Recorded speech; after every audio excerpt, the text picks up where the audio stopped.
All right. Welcome back, Mt.Draftmore Bracket Breakdown edition.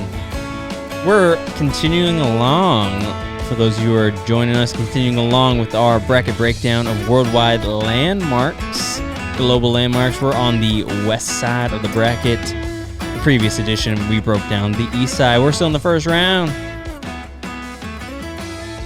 Sorry, I'm sitting here writing because there's 8 matchups, and just to make it easy for everyone who's listening, I want to be able to put the timestamps inside the info, like of the podcast, and so we didn't do that with the last 2, and I know that kind of made it a pain in post-production to try and figure out. So now when we do each round, let's try and look at what the time is and write it down if we can. Yeah.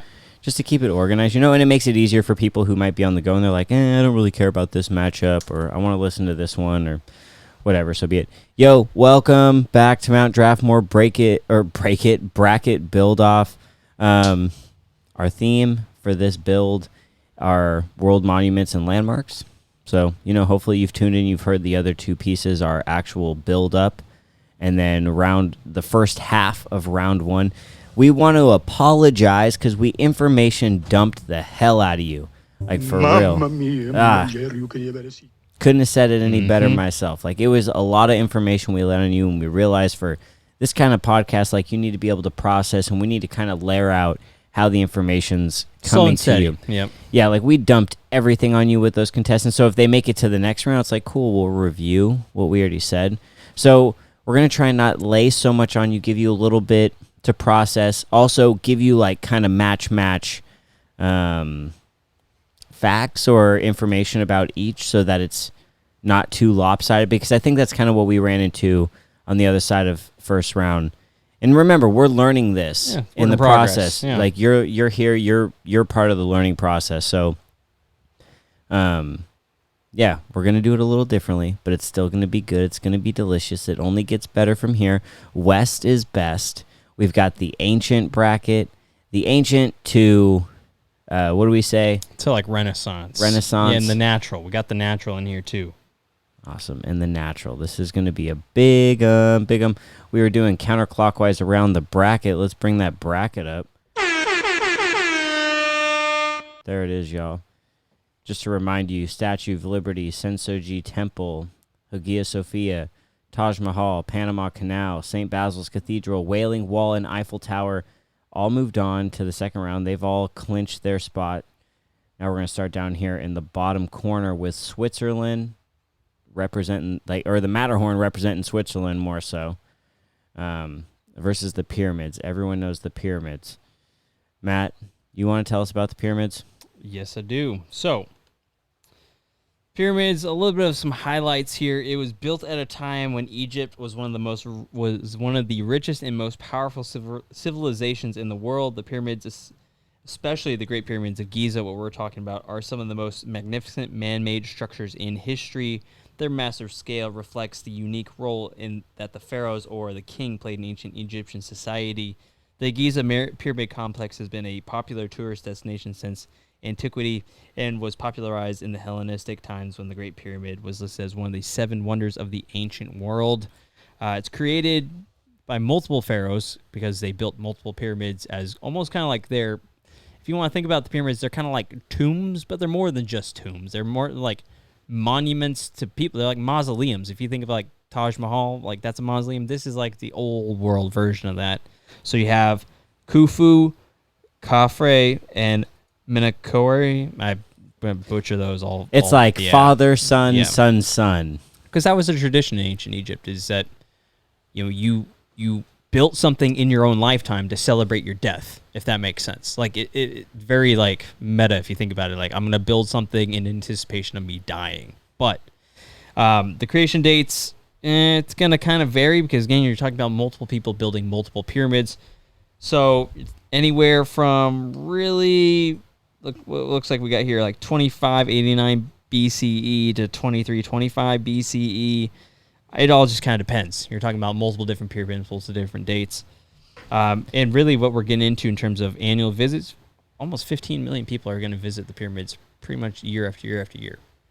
Yeah, this thing is a heavy hitter. Yeah. And the times for it there's a lot of It's a lot, yeah. there's a lot of debate in the history and archaeology community as to when this thing was when these things were built. Yeah, but icons. Yeah. They are the icons. Like they're anything that reps Egypt, there they are. Yeah, They're absolutely. I sitting mean, tall. you think about structures in the world and landmarks in the world, pyramids are definitely one of them. Absolutely. Just like the entire ancient Egypt itself is just so rich in history and iconography and style, and heavy hitter for sure. Well, up against that heavy hitter is a sleeper, a potential sleeper to upset the pyramids. Maybe we'll see. We're talking, of course, about the Matterhorn over there in Switzerland, okay, known as the Mountain of Mountains. There, over there, it is a mountain in the Alps. So there, in the mountains, in the Alps. Yeah, it's straddling the main watershed and border between Switzerland and Italy. So both sides really have this affinity for the Matterhorn. The mountain's current shape, who created the Matterhorn? But when we have these natural wonders, right, or these natural monuments, what created them? We could all say, Mother Nature, baby, Mother Nature.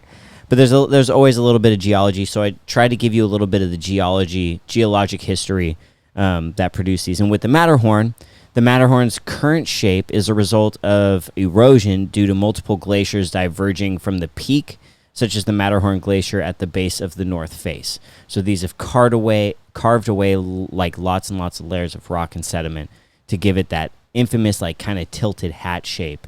It's hella steep. Kind of looks like the Sorting Hat in Harry Potter. Kinda. The creation dates, the formation, in terms of when it was created, it's like this long process over 200 million years where Pangaea kind of starts to curve under Laurasia and Gondwana, which are containing Europe and Africa. And the Matterhorn acquired its characteristic shape from that erosion that we talked about, and that's happened in the last couple million years. So I mean, it's quantifying a natural wonder, something that took all of that time versus these man-made structures, is going to be the most challenging part within this breakdown. But we'll take it for what it is. In terms of visitors, I mean, it's a mountain. The mountains are going to have a lot fewer visitors than the other wonders, because you got to climb them. Or you got to ski or snowboard or something. It's a passion, right? You got to want it. Exactly. You got to want that. So for the Matterhorn, 3,000 people on average summit it each year, get to the top of it, which is pretty good. So that's that 6 seed. If we have more on both of these, if they make it, you will learn more. But from what we got, Matterhorn versus the pyramids. Matt, what are you thinking, boss? Going pyramids. It's got to be pyramids. Going with the pyramids. It's too much, It's so iconic. I mean, shut up and take my money. Easy money. Yeah, it is an easy money. I already copied and put it over. You know what it is. It's got to be the pyramids. They're a powerhouse. That's a dynasty, literally and figuratively. Oh yeah, definitely. If it doesn't make it to the finals, then somebody had to have a good game. Someone had a lot riding on them. So next up, we got Chichen Itza versus the Grand Canyon, the 13 seed Chichen Itza versus the number 4 seed Grand Canyon. Let's talk a little bit about Grand Canyon. You know it, you love it. I will say, as somebody who's visited Grand Canyon, it is spectacular. So let's talk about it a little more detail. So although it's awesome, grandeur and beauty are the major attractions of the Grand Canyon, perhaps its most vital and valuable aspects lies in the time scale of Earth history that is revealed in the exposed rocks on the canyon walls. Literally, you can see the transitionary periods in human and just overall geologic history. You can see how Earth changed over time because all the layers, different layers of sediment and rock that you can see in visible bands on the Grand Canyon. Were it not for the semi-arid climate in the surrounding area, there would be no Grand Canyon. Slope wash from the rainfall would have removed the canyon walls, and stair-step topography would have long ago been excavated. The distinctive sculpturing and multicolored rock structures could not exist. The painted desert southeast of the canyon along the Little Colorado River would be gone, and the picturesque Monument Valley to the northeast near the Utah state line would have only been a few rounded hillocks. So the depth of the Grand Canyon is a result of cutting action of the river, but its great width is explained by rain, wind, temperature, and chemical-like erosion, helped by the rapid wear of soft rocks, all of which steadily widen the canyon. Some of the layers can date back as far as 2.5 billion years, but the largest contributing factor to the canyon's creation was the river. Obviously, you're talking about water erosion, and that's about 6 million years ago. And if you talk about people that kind of come to check it out, we're talking about 5 million people come to check out the Grand Canyon annually. It is definitely like up there when you talk about United States like natural landmarks for sure. Everyone loves the Grand Canyon. It's literally it's in the name. It's a Grand Canyon. It's huge, crazy. It's a Grand Canyon. One of my goals is to do the hike, the rim to rim. It's like 20 miles or something like that. One of my coworkers did it at the end of last year. I think that'd be a valuable experience. Yeah. Yeah. Did you want to do it? I want to do it. Yeah. You want to do it this month? Not this month. No, that's like you gotta train for that. What? Yeah. No it's like way. 20 miles. That's a lot. That's That a ain't lot. shit. That's a lot of hiking. We could do that. We could do Nah. that shit. Come on. That's in the Bro. futures. Bro, I did a marathon on no training. Congrats. Period. You could do it. It's a 20-mile walk. You could do it. You could do it. I wasn't saying that as like a flex. I was saying if that can be done, like a 20-mile walk, yeah, we could do that shit. Eventually. Well, you heard it here first. I was trying to do that now, but Matt was like, we need to train. Chichen Itza is the opponent of the Grand Canyon. And what an opponent it is, I'll tell you what. Pretty damn cool. It was one of the largest Mayan cities, and it was likely to have been one of the mythical great cities, or Tollens, referred to later in Mesoamerican literature. The city may have had the most diverse population in the Maya world, a factor that could have contributed to the variety of architectural styles at the site. Now, the La Pirámide, known as the Temple of Kukulkan, or Kukulkan. Oh, yeah, Kukulkan. I've heard that. Come on, Ben, you know this. Kukulkan is a Mesoamerican step pyramid that dominates the center of the Chichen Itza archaeological site. And the pyramid building is more formally designated by archaeologists as Chichen Itza. So, in some regards, like Chichen Itza is the whole site itself, and others it is like the pyramid structure itself. The pyramid's also called El Castillo, so we've labeled it El Castillo. Mm-hmm. Again, it was created by the Mayan civilization between the 8th and 12th centuries AD. They don't it's a pretty big window, but it is what it is. And it is, although it is in like a rainforest, essentially, it's not widely accessible, just off the street there, kind of like the gate or like the Arch of the Covenant or the Arch of Triumph. Why do I always say the Arch of Covenant? The Ark of the Covenant. You want to find the Ark of the Covenant. The Arc de Triomphe, right? Unlike that, it's not sitting in the middle of the road, but it still gets 2 million visitors a year on average. So it's pretty impressive. Not bad for a 13 seed. No, I mean, it is kind of the main, like, I don't know, if you're thinking about the Egyptian pyramids, this is like its own unique version of that, like the step pyramids, and those are two civilizations like thousands of years apart that have no contact with one another. And it's just cool. It's a gigantic step pyramid in the jungle. Man, think about the stories that will be told when Chichen Itza steps up against the pyramids in the second round. No pun intended with the step pyramid. They better step up. 13 against the 4 seed, Grand Canyon versus Chichen Itza.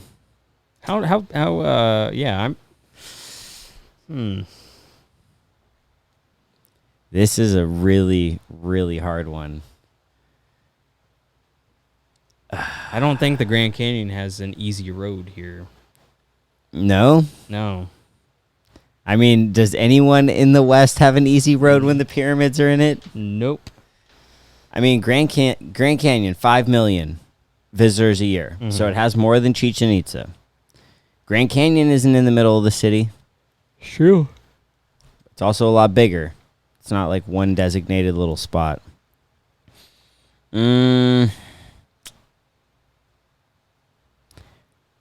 Perfect conditions had to be in place for the Grand Canyon to be what it is. Yeah. So I'm going to lean with the favorite on this one and go with the Grand Canyon. Yeah, the matchup of Chichén Itzá versus the pyramids would be nice, but I think the matchup of the Grand Canyon versus the pyramids is almost better. Yeah, I'm gonna go with Grand Canyon too. I think it's just it's spectacular. It's no part of it's amazing. exactly the same. Yeah. Yeah. So Grand Canyon, moving on. Moving on up. Moving on up. You know, God, I'm such a jerk. Everyone's been like, I can't even see what he's typing. There we go. Sorry, y'all. Well, I watched that whole last one and couldn't see anything. All right, well, on to the next one. Next matchup we got here is Machu Picchu versus Easter Island. Yeah, the Moai. The Moai Correction statues. from earlier. Yeah. Yeah, the Moai Sorry about statues. Maori. Maori, that's New Zealand. Yeah. All right, so Machu Picchu. So you've probably heard that name before. You've probably seen pictures of it. It's the kind of the mountaintop, like in the clouds village that is built into these mountains way out in, I don't know, is that the Andes Mountains out in Peru? Probably the Andes, I'd imagine. Yeah. So the site is roughly divided into urban sector and an agriculture sector, into an upper town and a lower town, with temples located in the upper town, warehouses in the lower. The architecture is adapted to the mountains, literally carved into the mountains. It's pretty spectacular. Approximately 200 buildings are arranged on a wide parallel terraces around an east to west central square. The various compounds, called canchas, are long and narrow in order to exploit the terrain. Sophisticated channeling systems provided irrigation for the fields. Stone stairways set into the walls allowed access to the different levels across the site. So this is like a true ancient engineering marvel, without a doubt. Most archaeologists do believe that Machu Picchu was constructed as an estate for an Incan emperor, Pachuti, anywhere between Pachuchi. Between 1438 and 1472. So actually, this is not that old if you think about it. It's only about, 500 plus years old. So not quite ancient, but definitely old. Number of people that do visit, about 1.4 million. And overall, it is just like, it's just crazy to think like people built that. Like, it's so high up, and it's just like out of nowhere in the clouds. It's so dope. It's crazy. It's so dope. It's definitely one of those places where you think, like, if you're interested in world travel, that's a must-hit site. Yeah. It's And iconic. it's so must-hit that they have to limit the amount of people that go to it because of, like, people are gross and they, like, leave their trash.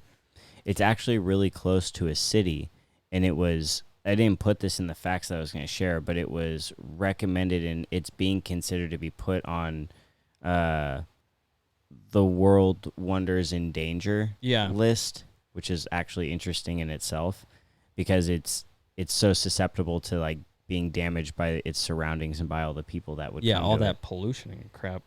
Yeah, but it's really freaking cool. It's crazy. I mean, just think about the sophistication for, like, farming up that high and, like, irrigation and stuff like that.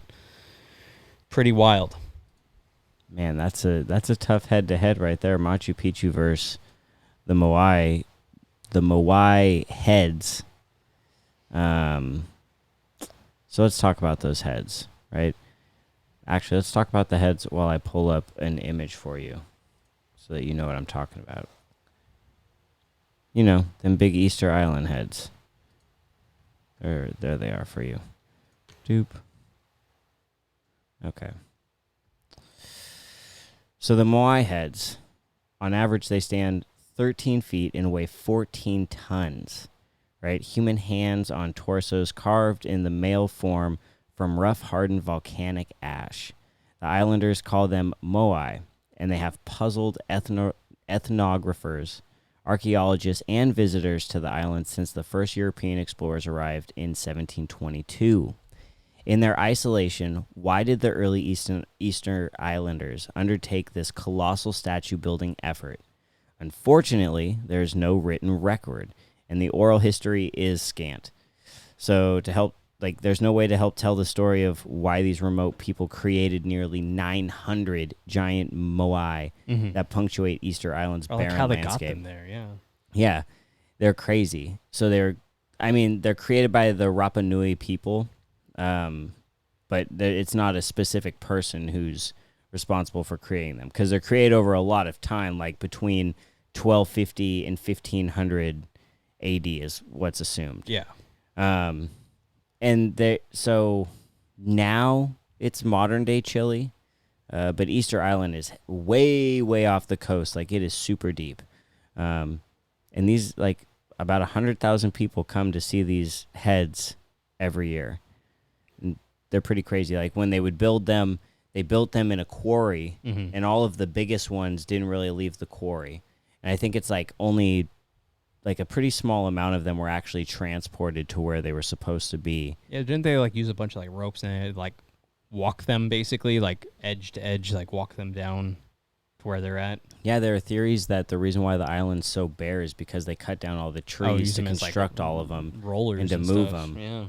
And then the island was a wasteland, or it was a bunch of All for these guys. bare rocks. Yep. So those are the Moai. The Moai versus, well, you know, Machu Picchu. That's a hard matchup. I feel like Machu Picchu's got to take it.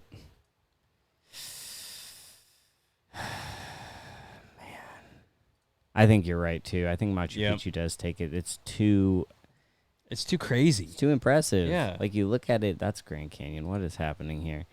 It's too impressive. They built an entire like way of life in the mountains. And the type of steps that it is in the agriculture, like the way they produced all of their food. Like that, Around it's like that. the definition of sustainability. Yeah. Crazy. They knew, dude, they were advanced. They were advanced without being advanced. And they evaded the conquistadors. Yeah, that when like Machu Picchu was only discovered like what? Not like super recent, but like not too long ago. No, it was like in the 1800s. Yeah. So imagine that, like 400 years of just like secluded living.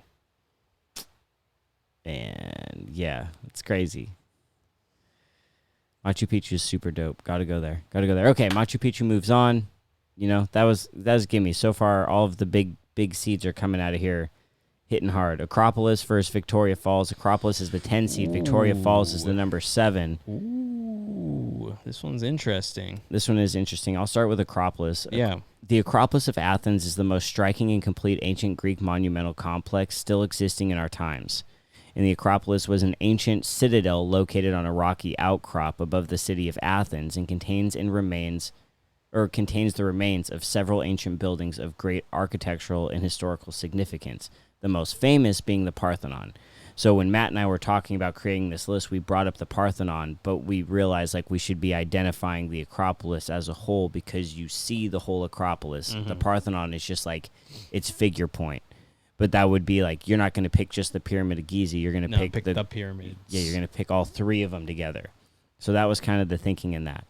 It was constructed by the ancient Greek, specifically Pericles, who coordinated the construction of the buildings whose present remains are the site's most important. Again, that includes the Parthenon, but also the Propylae, I don't know what these are, the Oresion, and the Temple of Athena Nike.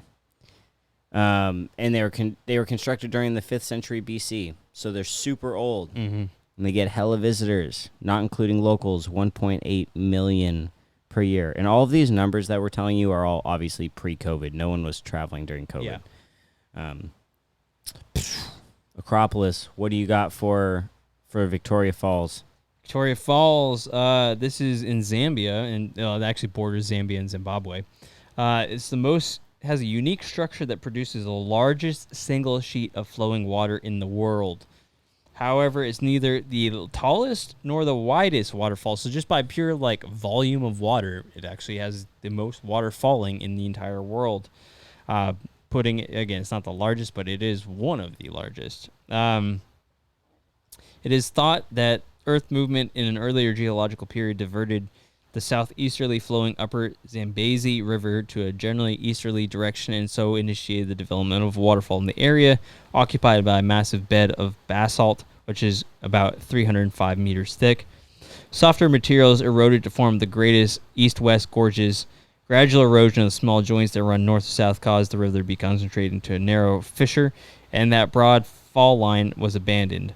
This gouging of the soft zone again established a broad fall. This process has been repeated over and over many years, and the zigzag gorges represent the 7 previous lines of waterfalls. About 1 million people visit the falls every year, and overall, it's just a cool-ass waterfall. Like, it's what you imagine like would be in Wakanda. Like, it's cool.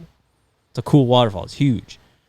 Yeah, dude, the product of 15 million years of geology. Yeah.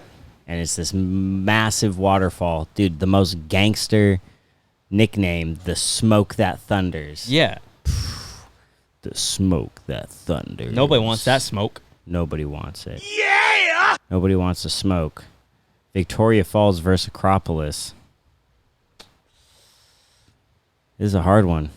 This is a hard pick. I know where I'm going with this one.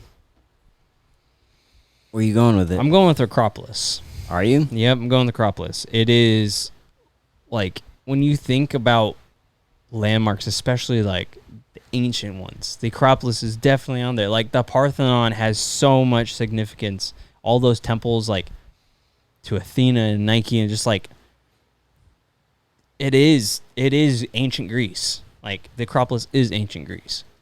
Like, so much of, like, the way of life that we lived is derived from the Greeks, and that is such a prominent, historic, cultural place that just has a lot of meaning in terms of human history that was developed there. And it's still, like, the style and the way they built some of that, like, because they're renovating the Parthenon and some of that other stuff, they're taking apart some of those columns, and the way that they built them is just, like, it's so simple, but yet it just makes sense. It's kind of the same thing with Hagia Sophia, the mathematically perfect points. And same thing goes with, like, all those structures on the Acropolis.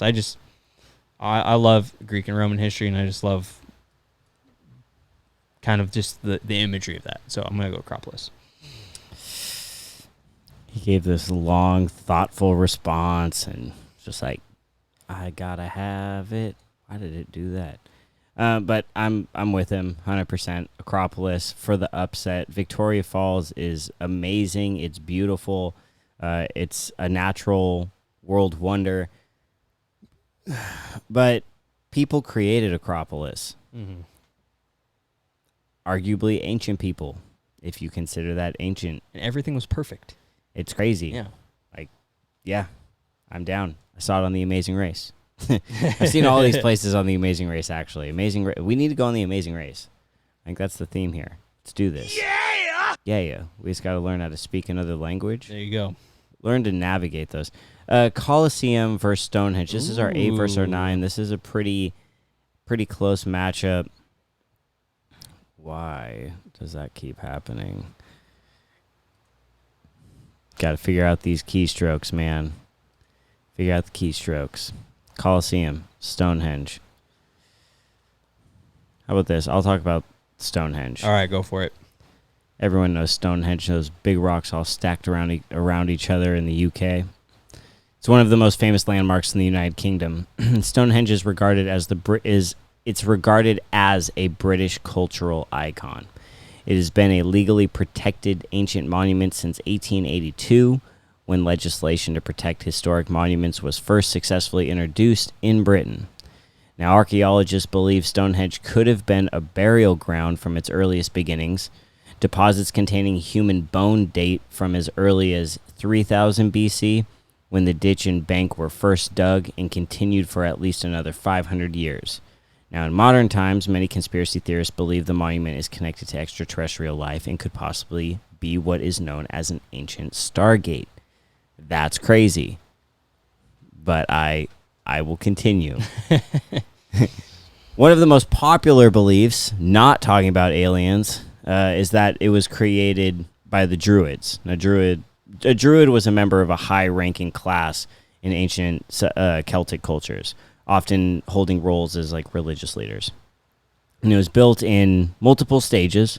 So the first stage happening about 5,000 years ago, which was the early henge, and then they did the stone circle about 2,500 BC, and then finally the burial mounds were added in the early like Bronze era. And this, like, people have been visiting this for centuries on centuries. Still today, 1.6 million visitors on average. Again, that doesn't account for local visitors or local tourism in the UK. So, boom. Stonehenge. I mean, don't sleep on Stonehenge. Man, interesting story. If Stonehenge gets eliminated, then I got an interesting story. But, or if it looks like, I don't know. Let's go. We'll see. All right, so Colosseum. Its opponent, it is an oval amphitheater in the center of the city of Rome, just east of the Roman Forum. It was used for a variety of things, most notably gladiatorial contests, talking about public spectacles, horse racing, you name it, reenactments. The Romans were really big into reenactments. Like, did you know that the Colosseum, they would actually have the ability to flood, like, the ground, and they'd actually be able to, like, reenact famous naval battles. Because, like, Romans had big-time egos. They loved reliving the hits, so to speak. So they were like, you know what? Run it back. Run it back. Run it back. Run it back. Oh, remember that time we kicked Hannibal's ass? Run it back. Remember that time we salted the earth in, I forget where Hannibal's from, but they salted the earth back there. Right, straight up. They salted the earth back there. Scorched earth policy. They love running that stuff back. Anyway, back to the Colosseum. They would do that there. So the building ceased to be used for entertainment in the early medieval era. It was really reused for purposes such as housing, workshops, quarters for religious order, a fortress, a quarry, a Christian shrine. Basically, once the Romans were like fundamentally defeated, there wasn't a whole lot of like popularity for Roman imagery or like quote unquote pagan imagery. So it's actually kind of a marvel that this is still standing, considering a lot of their stuff got wiped out a long time ago. Largest ancient amphitheater ever built, and is still the largest standing amphitheater in the world today, despite its age. Which, speaking of age, it was constructed under Emperor Vespasian. Vesuvius. Interesting. Yeah, right.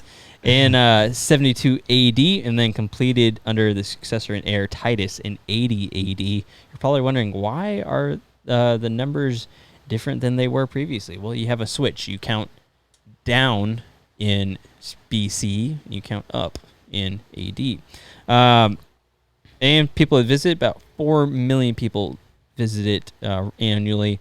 And it's huge. When you're talking about just overall size, you're talking about 189 meters long, that's about 615 feet, 156 meters wide, about 510 feet, and a base area of 24,000 square meters. It's about 6 acres. That's crazy. It is like fundamentally the first modern stadium, if you want to think about that, like the first stadium in the world to that size. The perimeter is originally measured about 545 meters, about almost about 1,800 feet, and the central arena is an oval and about 87 meters long and 55 meters wide, surrounded by a wall of 5 meters, and so it is huge. Damn, huge, you straight huge. up, you pulled out like round 2 facts. With the stats. That was a little preview. Sorry about it. It was a lot of preview. Yeah, it's huge. There you go.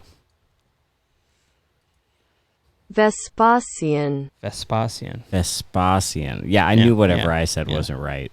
It's like, I wasn't even looking. I was like, oh yeah, Vesuvius, Vespasian. So overall, Colosseum, impressive. It is without a doubt, like when you think about going to Rome, going to Italy, Colosseum's like top of that list. Well, dude, why the heck does it do that when I go over? I don't like it. I don't like when it clicks over on the screen. Colosseum versus Stonehenge. I'm taking Stonehenge. I'm taking Colosseum. God dang it. Well, roll it off. First roll off in the West. We're rolling off. Stonehenge going first. Stonehenge. Why is this all zoomed in? How do you zoom out on a Mac? There we go. Okay, well, it's still what in the actual hell is going on here? Okay, random number generator. Here we go. Coliseum first? Stonehenge first. No, Coliseum No, first. Stonehenge is the higher seed. What? Yeah, Stonehenge is 8. Stonehenge first. 23. Oh, that's good. Oh, damn. That's right. 1. Coliseum, you didn't get no love. Coliseum is way more interesting than Stonehenge. Dude, no way. Oh, yeah. No way. Stonehenge is just a bunch of rocks. You say the same thing about Coliseum. It's just a bunch of rocks. Yeah. Just for a lot more people. It was the first worldwide stadium. Who cares? Stadiums are overrated. They're overpriced. They take public funds for private events that you still have to pay for. True. Coliseum, sorry about it. I wish you were moving on. No, Coliseum. No one liked you in the first place. We already got Acropolis. We don't need some Roman shit in there. Don't we already have other Roman stuff? No, that was the only Roman thing. Really? Yeah. Well, you know what? It was the 9 seed. Didn't deserve to upset Stone Circles. Number 6 seed, Yellowstone versus the Forbidden City. Yellowstone. All right, let's talk about Yellowstone. So, well over half the world's geysers and hydrothermal features are in Yellowstone. It's actually, isn't it the most biodiverse place on Earth? Yeah. It is crazy. So all those features are going to be fueled by ongoing volcanism. There's an active volcano under Yellowstone, which is also terrifying. People in the Midwest probably should be a little bit more freaked out than they are, but nevertheless. So if the park is the centerpiece of the greater Yellowstone ecosystem, the largest remaining nearly intact ecosystem in Earth's northern temperate zone. The landscape of the greater Yellowstone ecosystem is a result of various geological processes over the last 150 million years. Here, Earth's crust has been compressed, pulled apart, glaciated, eroded, and subjected to volcanism. All this geologic activity formed the mountains, canyons, and plateaus that define the natural wonder that is Yellowstone National Park. Date created 150 million years. There you go. Yeah. Visitors. Old. Yeah. Visitors is going to be 3.8 million in that kind of Idaho, Montana, Wyoming general area. That includes definitely parts of Jackson Hole and the like. So there you go. Yellowstone. Very cool place. This could be one of many matchups between a Chinese landmark monument versus an American landmark monument. Dang. Well, facing off against the Titan is not the Great Wall of China, which I have pulled in front of me by accident. The Forbidden City of China, also known as the Purple Forbidden City. It is a palace complex in a district in Beijing, at the center of the imperial city. It is surrounded by numerous opulent imperial gardens and temples, including 3 parks ranging in size from 54 acres to 171 acres. Huge parks surround this thing. The Forbidden City served as the home of Chinese emperors and their households, and was the ceremonial and political center of the Chinese government for over 500 years. Eat your heart out, White House. The White House is trying to keep up with the Forbidden City. Now, it was created during the Ming Dynasty by architect Kuai Jing. Probably butchered that, sorry. And it was constructed between 1406 and 1420. And today, it receives 16.7 million visitors per year. It's crazy. What? And it's iconic. You've seen this thing in movies. You've seen it in Mulan. In the very end of the movie, it all takes place there. Absolutely iconic. This one's a no-brainer for me, bro. What you got? Oh, it's the Forbidden City. I tend to agree with you. And it's for many reasons, but Yellowstone, we could sit here and argue, isn't really a monument. It's canyon. It's more of a natural beauty. Yeah. Yeah. And that's cool, but it's not a landmark. It doesn't pop up and take your attention. You got to actively go to it, find it. Yeah, that Forbidden City, that thing's special. Sorry, America. We love America. We love Yellowstone, but for this bracket, For BC moving rolling on. Forbidden City moving along, Moving along. All right, next up, moving on, we got a couple local rivals. We're talking about Mount Everest versus the Terracotta Army. So, What is up with this bracket? Japan, China, China, Tibet, China, USA. China's looking to fight It's everybody. like Asia. Asia was just in this bracket. Like what? That again didn't do this on purpose. It just happened. Looking to fight some folks. So let's talk about Mount Everest, a.k.a. the largest summit on Earth. AKA Death Mountain. Yep. Yeah, you know something like nasty is that if you die on Mount Everest, you're just like frozen on the mountain. Yeah, you stay there. You're a marker for Yeah. future hikers. Like if you summit Everest, you're undoubtedly going to pass like people who did not successfully get up or down the mountain. Yeah, 300 of them actually. Yeah. So, scary stuff. It's the largest mountain and crest in the Himalayas of southern Asia, located between Nepal and Tibet, autonomous region of China. Higher up are found the sedimentary rocks of marine origin, remnants of the ancient flood of the Tethys Sea that closed after the collision of the two plates. The Himalayan regions thrust upward by tectonic action as the Indian-Australian plate moved northward from the south and was subducted, forced downward under the Eurasian plate, following the collision of the two plates between about 40 and 50 million years ago. So there have been about 7,646 summits as of 2016. That's a lot considering how much of an endeavor it is, like financially and physically, to do this. And then obviously the Himalayas started rising about 25 to 30 million years ago. So yeah, it is. It's an old mountain, and a lot of people do summit it. It's very expensive, very dangerous, very deadly, and it is without doubt like one of those like recognizable things in like human history for sure. It's so interesting that it's the highest, but it isn't the tallest. Mm-hmm. You know what I mean? It's Yeah. like there are mountains that are under sea level, so they're higher. Yes. Like, taller, not higher. Yeah. Mount Everest, that's a heavy hitter, but it's up against its own heavy hitter, a 14th seed. You'd think Everest is coming in this with just big gloves and is just going to take out the Terracotta Army. No, sir. That is not happening. Not today. Terracotta Army at least looking to go into OT. They are a collection of terracotta sculptures depicting the armies of Emperor Qin, right, the first emperor of China. It is a form of funeral art buried with the funerary. It is a form of funerary art built or buried with the emperor between the years of 210 and 209 BCE, with the purpose of protecting the emperor in his afterlife. Every single one of these soldiers, which range over 8,000, all look different.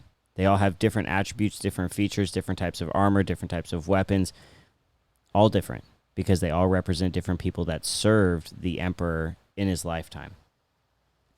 Now, again, this was created during the Qin dynasty and was created in the late 3rd century and buried with the emperor in 210 BC. Today, it receives over about 1 million visitors per year, although that is like pretty regulated. It's interesting because, oh, look, back to The Amazing Race. Here he goes again.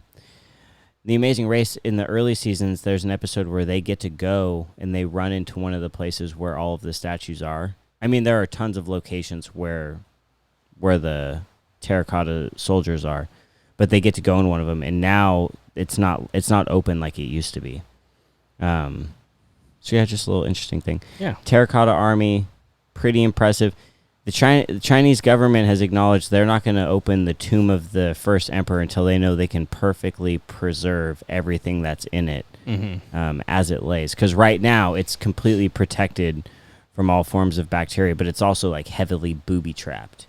Booby-trapped. Dang, that's like some Tomb Raider, Lara Croft type stuff. It's like you like to say Indiana Indiana Jones, Jones. yeah. Yep, it's like some Indiana Jones type stuff. That's pretty crazy. Yep, 14. I'm gonna take the upset. I'm taking the upset Yep. too. The 14 taking out Mount Everest. Sorry about it. Oh, I'm not sorry about it. It's a big old mountain, and you know what? It's sad what's happened to it in years because so many people go up it that there's a big pollution problem.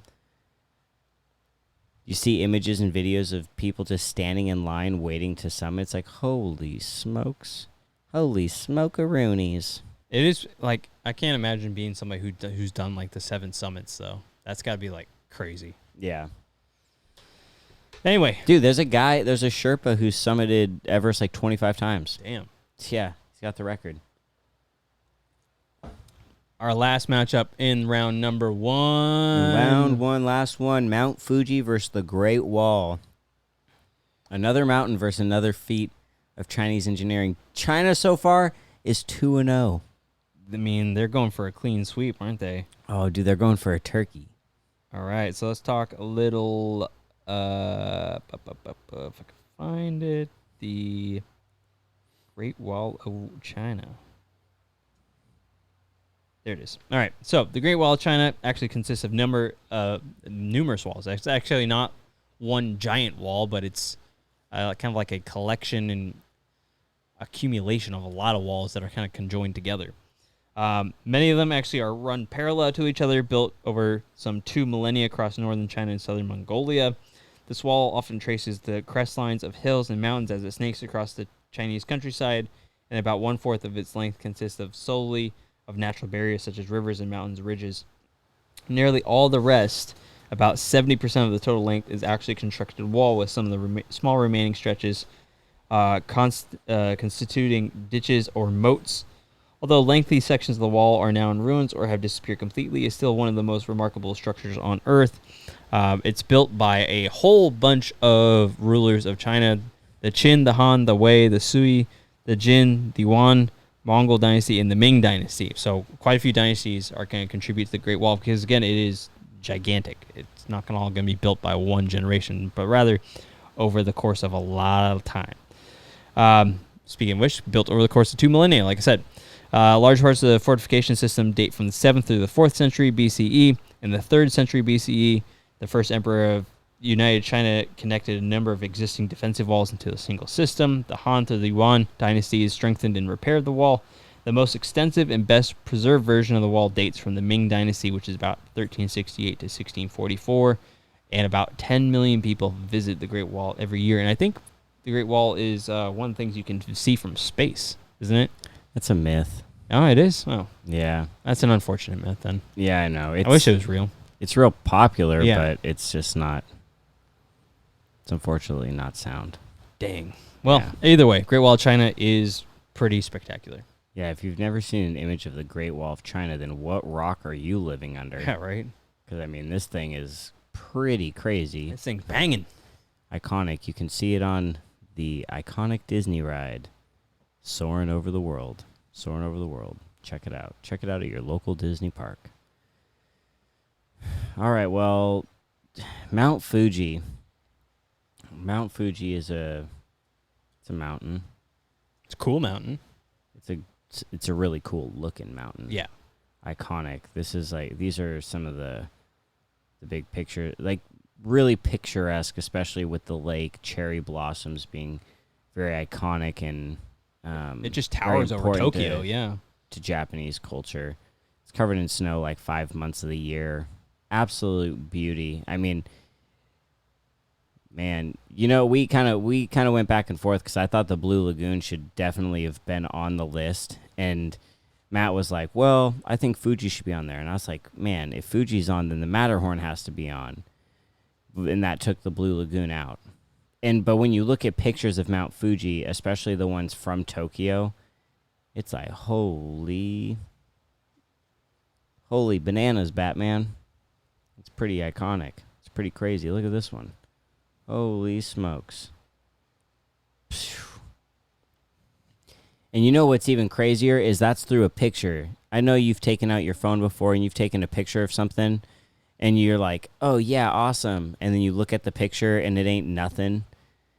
Yeah, it doesn't look the way my eyes see it. If you see this with your eyes, you're going to be astounded. Yeah. Astounded. So aside from its amazing looks, Mount Fuji is one of Japan's 3 holy mountains, along with Mount Tate and Mount Haku. Located on the island of Honshu, it is the highest mountain in Japan and sits about 100 kilometers, that is 62 miles southwest of Tokyo, and is visible from there on a clear day, as you've seen in all of these wonderful pictures. Mount Fuji's exceptional symmetrical cone, which is covered in snow about 5 months of the year, is commonly used as a cultural or is commonly viewed as a cultural icon of Japan and is frequently depicted in art and photography, as well as visited by sightseers and climbers from around the world. Now, Mount Fuji is located at a triple junction trench, right, where 3 different plates meet, and these 3 plates from the western part of Japan, the eastern part of Japan, and the Aizu Peninsula, respectively, all are subducting and abducting above each other. So it's creating this monstrous mountain. It's crazy. Right? So this plate subduction is what's led to Mount Fuji's formation over the course of about 100,000 years. It is considered like a mildly active volcano. Like I think its last eruption was in the 1700s. It's probably like the equivalent of like Rainier. Yeah, it's like it's active, but it's not really expected to do anything. Exactly.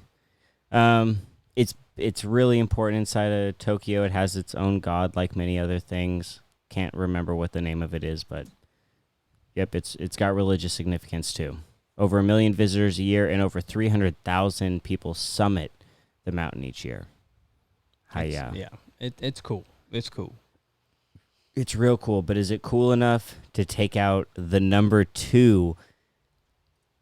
You know, I am excited for a Great Wall of China Terracotta Army matchup. So, Great Wall of China has to take out Mount Fuji.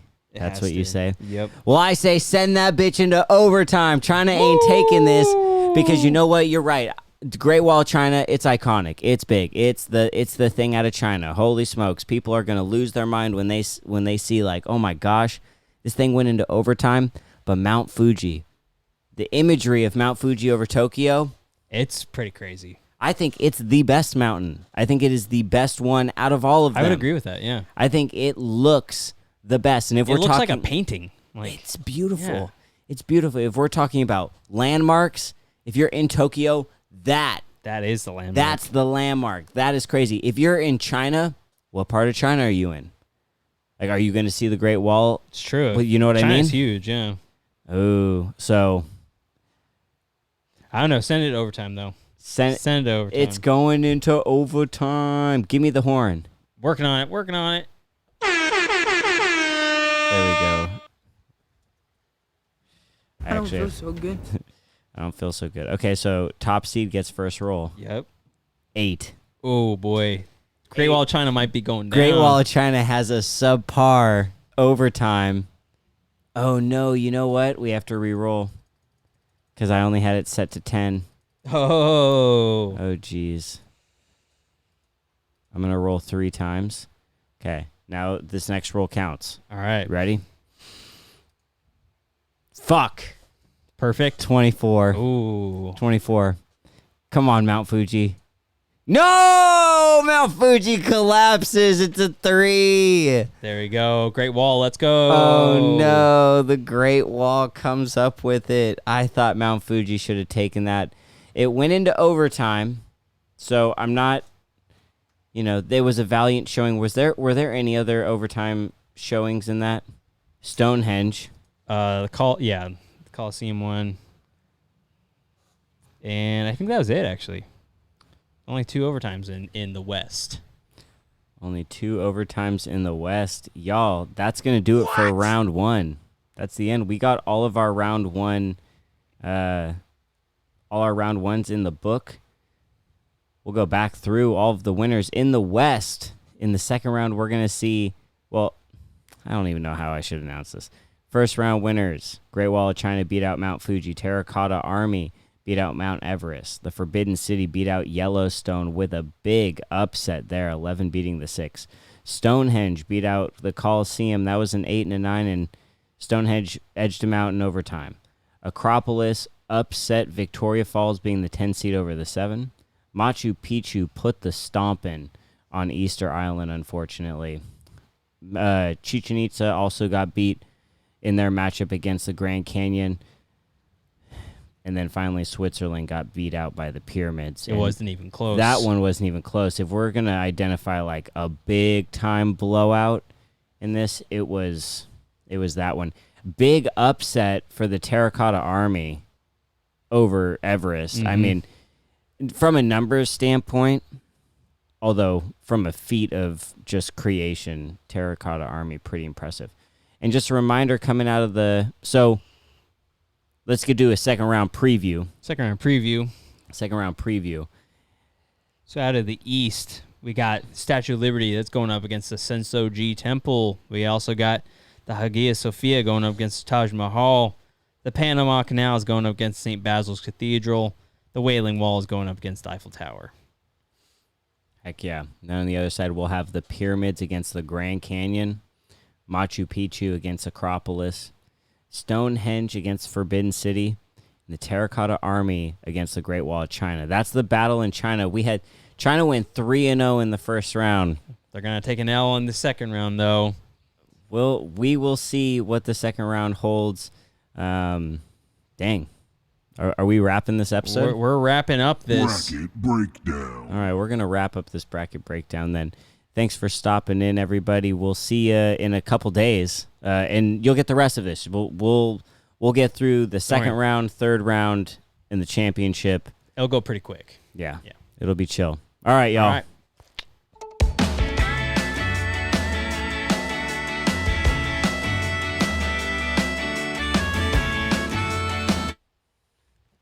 All right. Yeah, that one's like a little under an hour. Yeah.